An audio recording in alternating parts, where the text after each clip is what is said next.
Hello and welcome to a new series called Mastering Modern, where I will be covering many different facets of the modern format in Magic.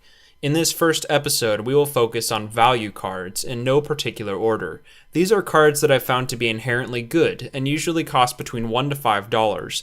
When I talk about a card having value, that basically means that you get the best bang for your buck out of that card.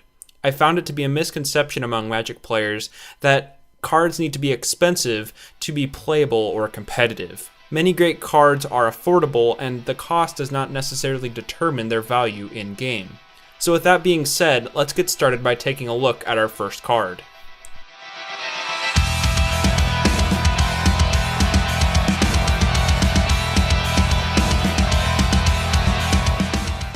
Rancor is a creature aura that buffs its target with +2 power and gives it trample. When it is put to your graveyard from the battlefield, it is then returned to your hand. After doing some research on this card, I found out that the original casting cost was actually meant to be 1 green and a colorless, or a total of 2 converted mana cost. This was a mistake that somehow slipped past Wizards of the Coast development team, and thus gives us the Rancor that we know and love. Needless to say, this card is a no-brainer, especially for casual or budget decks. Even if this card did cost 2 mana like it was originally intended to, it would probably still be on this list.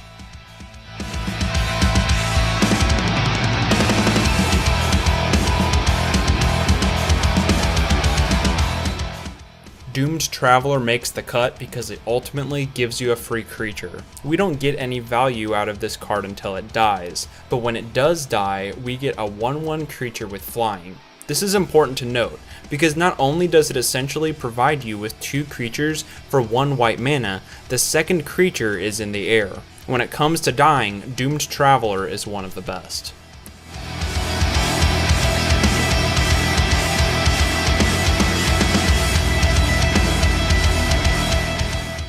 Terminate is a red-black instant removal spell for creatures. Unlike similar black cards Doomblade and Go for the Throat, Terminate does not have any limitations that require the targeted creature to be non-black or non-artifact.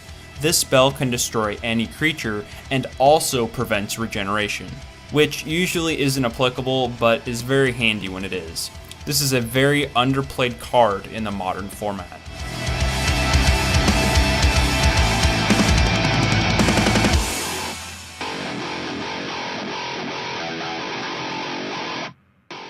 Invisible Stalker is a blue creature that can be extremely hard to deal with. It has hexproof, making it immune to your opponent's targeted spells and abilities. It also cannot be blocked, allowing it to penetrate your opponent's defenses.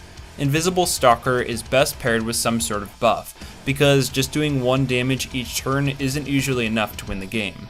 It is still a very fun creature to play, and can make things quite interesting.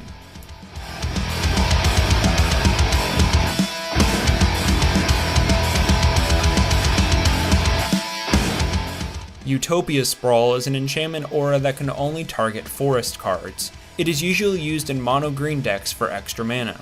This form of mana acceleration can sometimes be preferred to creatures or artifacts that tap for mana because it can be less prone to removal, and acts as a more permanent mana source. Overall, Utopia Sprawl helps ramp up and give you the edge you need to cast larger spells in the mid to late game.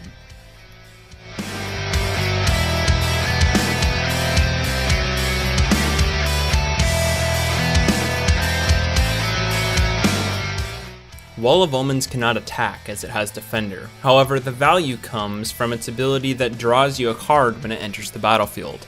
This allows Wall of Omens to essentially replace itself in your hand.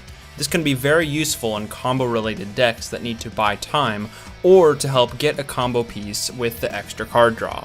Oftentimes, the real benefit doesn't come from Wall of Omens itself, but from what it draws you.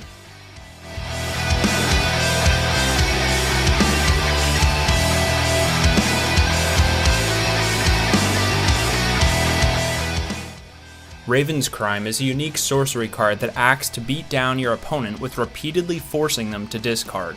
It has the keyword ability Retrace, which allows you to cast the card from your graveyard as long as you discard a land card in addition to paying the mana cost.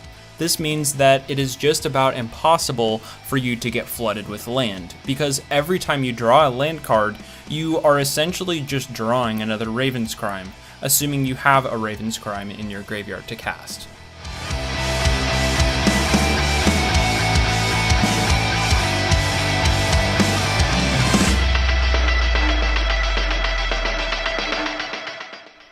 Finally, Ninja of Deep Hours. This creature can jump right into the middle of combat with its ninjutsu keyword ability. This alone, along with the reduced cost, contributes to its value. In addition, the ninja also draws you a card upon dealing combat damage to your opponent. The versatility in combat and card advantage both contribute to the significant value of the card.